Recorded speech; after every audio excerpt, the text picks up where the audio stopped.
Donc bonjour amis supporters. Tout d'abord Rodrigo, merci de nous accueillir chez toi pour cette petite interview. Donc on t'a choisi pour débuter cette série parce que pour nous tu es un joueur emblématique de Castres. Comment tu te sens dans cette ville? Comment tu te sens dans ce club? Bien, je me sens très bien dans cette ville. Sincèrement, voilà, c'est, comme j'ai toujours le dit, c'est ma deuxième famille. Voilà, moi, de l'Uruguay, bon, j'ai eu un passage des 3 mois et demi, 4 mois à milieu, où ils me sont accueillis superbes. J'ai des très beaux souvenirs. Mais voilà, moi, ça fait 10 ans que je suis ici en France, à Castres, donc voilà, c'est ma deuxième famille. Bon, après, voilà, l'équipe, le club, voilà, c'est parti de moi, comme Garraco Pueblo, que c'est mon club en Uruguay, et voilà, du cœur, voilà, Castres, pour moi, c'est pareil, parce que bon, ça fait 10 ans que je suis là. J'ai vécu des moments durs et difficiles à Castres, et que heureusement, voilà, et ça s'est reverti aujourd'hui. Voilà, on est en train de vivre, voilà, de belles choses. Voilà, j'espère que ça va continuer et que ça sera chaque fois plus haut. Justement, vis-à-vis de nos résultats, on voit que Castres, sur les 3 dernières années, joue les 6 premières places. Comment tu sens justement cette fin de saison qui arrive et qui est assez difficile pour nous? Ça va être dur, mais si bien voilà, il nous reste 4 matchs à la maison et 2 à l'extérieur. Et voilà, déjà il faut assurer les 4 matchs ici à Castres. Et après voilà, si on peut aller faire un bon résultat au Racing et à Toulon, voilà, ça sera super. Qu'est-ce que tu penses justement de prendre Montpellier maintenant avec tous les internationaux qui reviennent de leur sélection respective? Eh bien écoute, ça va être un match très dur. Et voilà, on connaît tous Montpellier, et c'est une équipe très joueuse, surtout les ballons des contre-attaques, les ballons que tu laisses là sur le terrain, voilà, ils sont très dangereux, donc voilà, il va falloir faire surtout attention à ça. Après voilà, pas faire trop des fautes connes, voilà, comme on fait de temps en temps. Et après mettre beaucoup d'engagement, voilà, comme un match référence, je pense que voilà, qu'il faut qu'il nous reste dans la tête, c'est le match contre Toulouse. Justement, on a vu qu'au niveau de l'équipe et de ses supporters, on a retrouvé une osmose justement à Toulouse après quelques petits déboires face à Lyon. On en profite aussi pour dire aux personnes qui se permettent de venir siffler nos joueurs que si c'est pour le faire, autant qu'elles restent chez elles plutôt que de venir les critiquer. Donc vis-à-vis de ça, toi justement, est-ce que nous, 16e homme, on le sent? Qu'est-ce qui peut se passer justement pour qu'on retrouve cette harmonie entre vous et nous? Est-ce que tu penses que ce match de Toulouse justement, Je pense qu'avec les vrais supporters, et quand je parle de vrais supporters, voilà, je parle de vous, voilà, les supporters qui sont tout le temps à côté de nous, et je parle voilà, de deux bandes, des copes qu'il y a Castres, et on les entend tout le temps derrière nous, et voilà, on sait que vous êtes voilà, des vrais. Après voilà, les restes supporters, voilà, c'est comme tu es Julien, si c'est pour aller siffler et critiquer, et voilà, sincèrement, c'est mieux qu'ils restent chez eux, parce que voilà, et eux ils vont aller se stresser et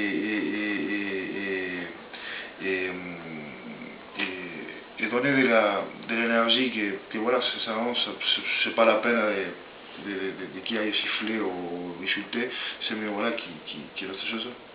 Bon, par rapport à ça, maintenant que ce message est passé, on a prévu nous pas mal d'animations, donc justement il y a les 2 associations avec une couverture sur le stade de tifo, rien que pour vous.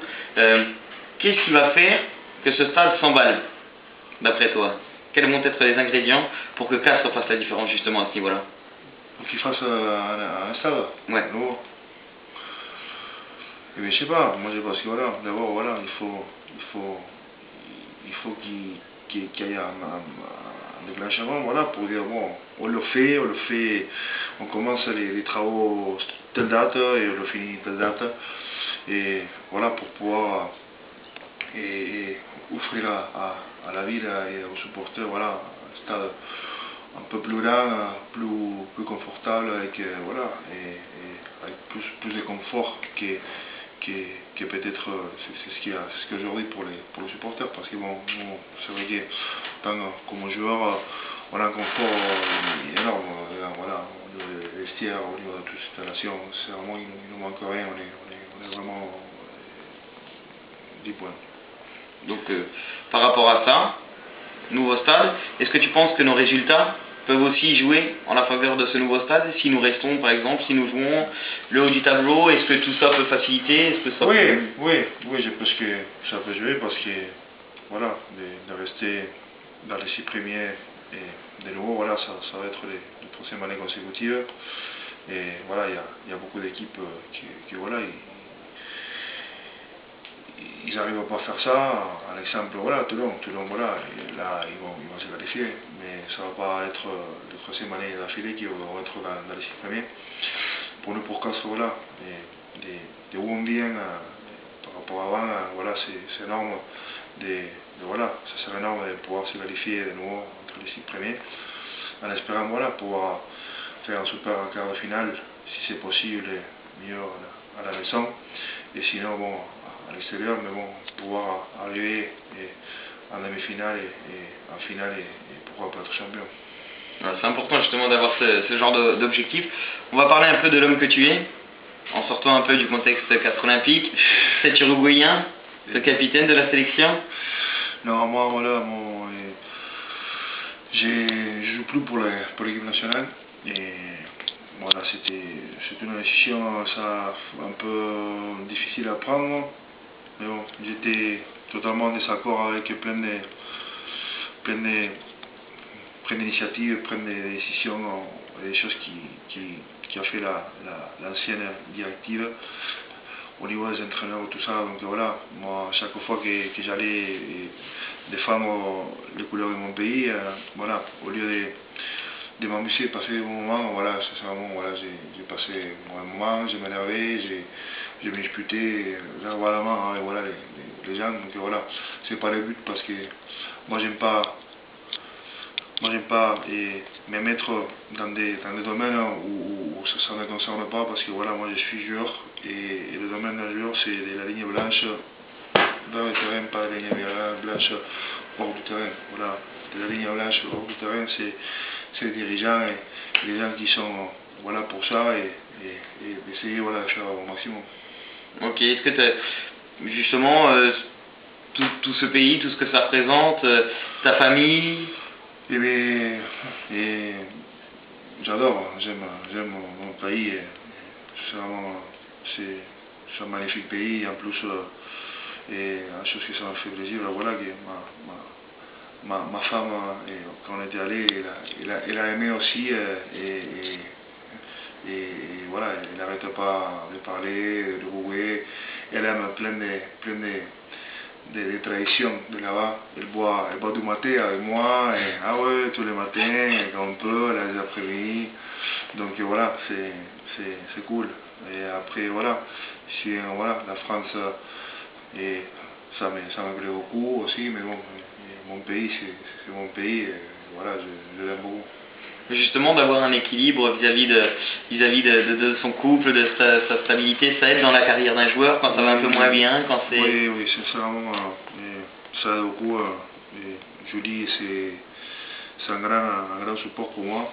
Et elle est tout le temps pour moi et pour me relever quand je passe dans de mauvais moments. Elle est là pour me prendre les cheveux, m'élever, voilà, me dire des choses de réconfort. Et voilà, elle est tout le temps pour les bons et surtout pour les mauvais moments. Donc derrière grand homme se cache toujours une grande femme aussi. Ah, une grande femme, ouais. Vis-à-vis de ça, il y a des jeunes qui vont nous regarder, qui aiment le rugby et qui pensent qu'aujourd'hui d'être professionnel c'est facile, c'est si. Est-ce que tu as des conseils justement à prodiguer à ces jeunes pour leur dire que ça passe aussi par la scolarité, ça passe aussi par des engagements personnels, mais aussi des privations, beaucoup d'investissements? Si. Et je pense que voilà, arriver à être joueur de rugby professionnel, surtout maintenant, et bien sûr que les années passent, ça devient de plus en plus dur.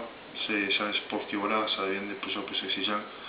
Et il n'y a pas beaucoup de gens qui voilà, ils ont cette opportunité de pouvoir arriver. Voilà, je ne dis pas avec ça qu'aux jeunes, dès qu'ils se filent, qui tentent sa chance d'arriver et d'être terminé.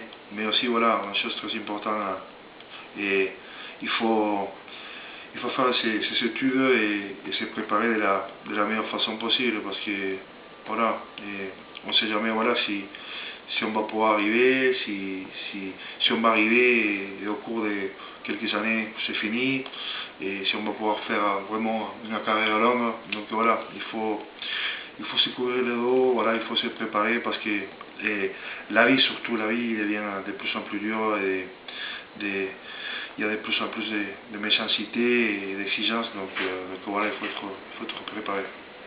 Un petit mot pour terminer cette interview, pour les supporters, une petite dédicace pour eux, pour les gens que tu aimes, ta famille, ce que tu veux, c'est toi qui décides. D'abord, voilà, te remercie à toi, Julien, voilà, d'être à toi et voilà, et à tous les supporters, d'être toujours de la façon que vous étiez avec moi, et de me soutenir et de m'encourager, et d'encourager l'équipe de la façon que vous le faisiez. Sincèrement, ça nous fait trop plaisir. Et voilà, après, voilà, j'aimerais, bon, pour si les gens du Uruguay ils le voient, et voilà, envoyer un grand bisou, dire que je suis bien à côté de ma femme que j'aime. Et voilà, voilà, plein de bonheur, de réussite pour tout le monde, et santé surtout. Merci beaucoup.